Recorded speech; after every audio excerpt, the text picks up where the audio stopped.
Don't know if people are fortunate enough to pay attention to this YouTube channel or unfortunate enough. I can't tell you. I like, I know my dad is fortunate for being my dad because I'm the Messiah. Okay, I know my family's fortunate, even though, remember with Joseph in the Bible when his family betrayed him, and he said, "No, that's okay. Y'all did this because I had to be here to save more people." Because if I had stayed in Canaan with you guys, we'd have found ways to save ourselves and go be safe from all the people starving to death because of what Pharaoh was doing. Okay. But I saved my wife's family and I saved lots of people here. So I saved extended family. I've saved a lot of people because you guys betrayed me.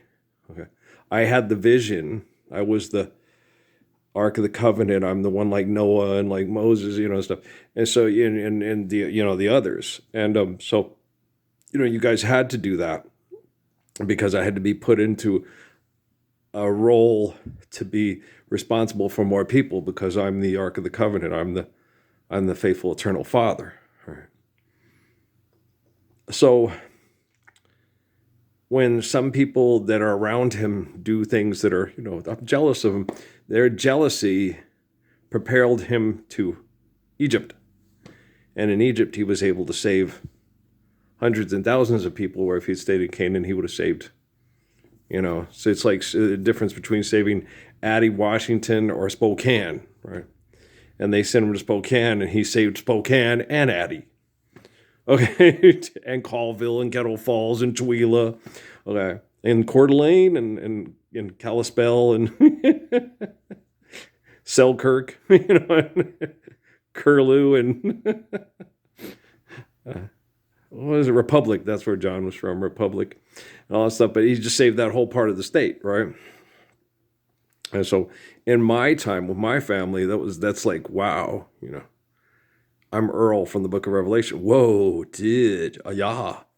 So being put in the situation that I was, I was telling Dad about that too. I said, no, Dad, when Susanna Martinez saw me, she could not make eye contact. What speaks well for Susanna Martinez, it means she has a conscience somewhat, she knows she's wrong. Okay. I know some of these people in this town, especially a lot of the men, can look me right in the eye and they're like, are you fucking serious? The scientific work you do gets children sexually abused to manipulate politicians. And you had the audacity. In David's time, I'd be able to cut your fucking head off. Okay. I wouldn't have needed that security guard's gun. I could have snapped your neck right there. I snapped anybody's neck in there. The endorphins go off. These motherfuckers gotta die. God damn it. Okay. And in David's time, yes. Because in David's time, they were more pragmatic. If you teach this, you put up a science satellite and you invade your daughters, like on the Shades of Blue with the FBI guy with the memory card plugged into her daughter's computer. That's what they did with Natalie in Sierra Vista. Okay.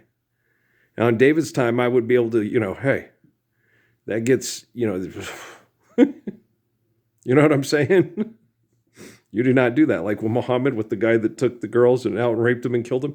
And, forgive me, Muhammad, I do. And I'll never do this again. I know. So you're talking about very serious stuff. And that's why people take a lot of this stuff serious. That's why John Calvin killed people. Right? That's why the Spanish Inquisition and shit like that. They turned it into magical thinking. You'll die and go to heaven, hell, and be cursed eternally in Dante's Inferno in our minds, right? And that's not the thing. Eternal wretchedness is like Pascal saying, if you accept this, you pass on hell to children. Okay? You turn women into prostitutes and keep them prostitutes. You turn men into pimps and murderers and keep them pimps and murderers if you accept this. And so since I've been able to prove this, beyond any reasonable doubts, to supercomputing, which is probably going quantum now. I don't know if it is or not. Quantum computing. Do you guys understand the magnitude of quantum computing? That means it's these computers that are doing a diagnostic on the planet and becoming cognizant of eternal natural laws that sustain our existence, given to us by an essence that greater than our eternal existence. It's real simple. We've explained it in Genesis. It's just, yeah, I'm the living word. The way they see it is, well, you guys stole it from us. It's like, okay, we explained it better 5, 10, thousands of years ago. And if people had accepted the language and the applications of physics of the language thousands of years ago, we wouldn't be in this predicament where we'd have quantum computers plugged into the planet doing a diagnostic trying to save the planet from human beings. A long time ago, when the earth was green, there was all kinds of animals like you'd never seen. Rats and bats and elephants, as sure as you're born. The loveliest of all was the unicorn. The unicorn, a scientist. A scientist? Yes. On TV, he's a Nobel Prize winner. He's called Sheldon Smelly Pooper Cooper, right? He's a Parsons. Dad said he was embarrassing to Parsons. I said, no, he's not. And it's like, yeah, technically he is. My Uncle James was a better Jim than Jim Parsons. Okay. He tried to be a good guy, tried to take care of his family. Okay. Didn't mock the Lord. You ever seen that one episode where he sits there and he says, you know, they can't get into Comic-Con, he prays to Jesus. And says, I still don't believe in you, right after Wolowitz gets in to get the tickets. It's like, you just prayed to him, it just worked. Most kids would be like, wow, I'm going to do this all the time. I cashed in right away, right? But instead, he went the exact opposite. He still didn't get the tickets, but he found out James Earl Jones is a pretty nice guy. And Carrie Fisher was a little wacko, right? And I don't think, does he know who Angie Dickinson is? I know who Angie Dickinson is. I had a big crush on Angie Dickinson as a little kid. Yeah, she was so pretty. Yeah, she's pretty. Like the Cali girl is, you know, that same blonde look with the, oh my gosh, she's so cute. Like Amanda from Alabama. Yeah, had great beginnings. She's just so cute. She's like, oh my gosh, she's just so cute. She's like the perfect little Barbie doll with an Alabama accent. She was really sweet. Oh my gosh, she was so sweet. Yeah.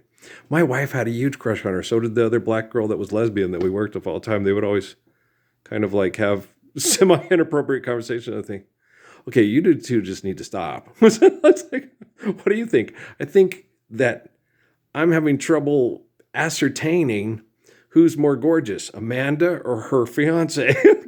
No, he was gorgeous. I mean, he was blonde and perfect.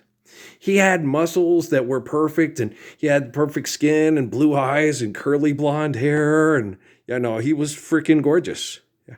He was better looking than Noah on The Notebook. Yeah, okay. He's better looking than that. Yep. He was marrying a perfect blonde Alabama Barbie doll. What did you expect? Okay. For crying out loud, for snookers. Yeah, it was funny. But I was just like, that I don't want to work for NASA, and I don't want to work for Hugh Hefner, and I don't want to, you know, I wish the best for people. And when they, you know, one enchanted evening, you may find your true love.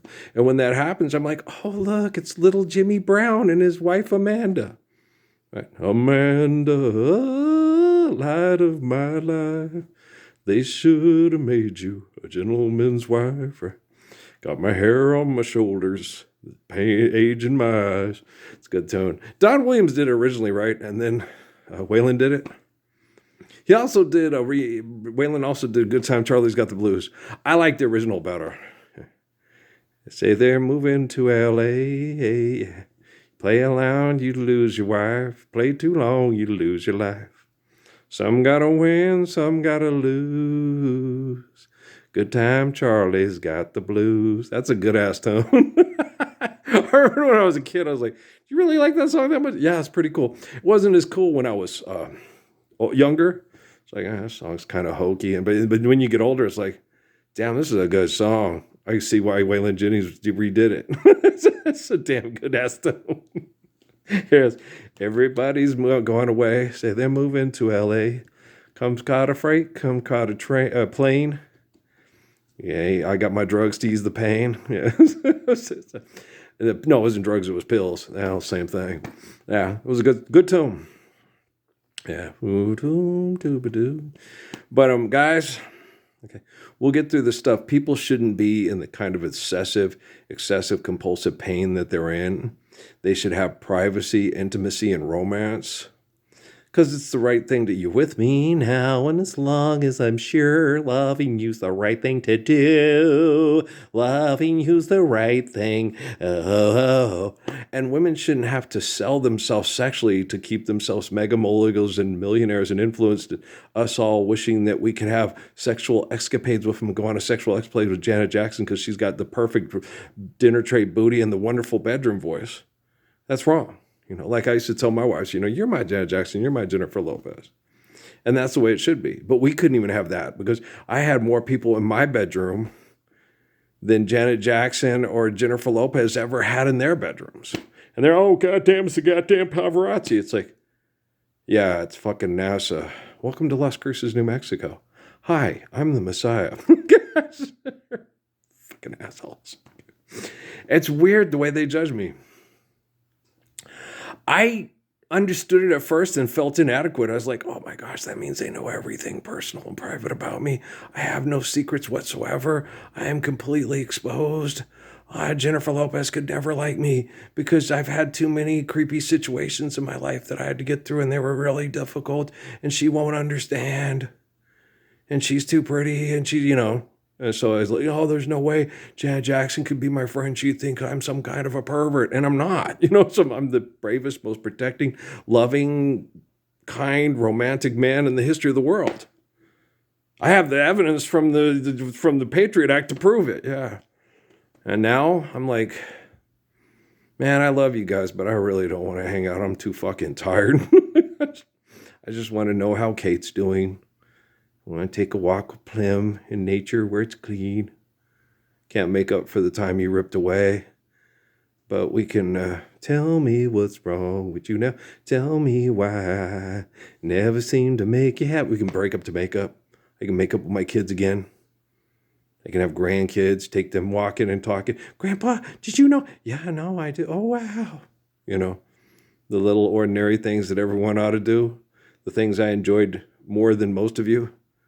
But got up and put mine on hold so we could all have them eternally forever because the Lord's Prayer is perfect and it's worth standing up for and it's worth putting the time and the effort and the energy into making sure that every family can inherit it from now until the end of time and beyond on planet Earth. Yeah, end of time. Well, there's no end of time, but end of time on planet Earth and beyond. Well, there you go. You know what I'm saying? Okay, guys, I love you. This will probably be the last one of the night. We'll talk tomorrow. I'm exhausted. Yeah, I'm tired. My body's, it's getting through this. We're going through the next phase. I'm not a scientist. I don't know what these assholes are up to. I can't tell you what unintelligent people are doing. I can only tell you what an intelligent person is doing. So I can just speak for myself. Okay, guys? I love you. Peace.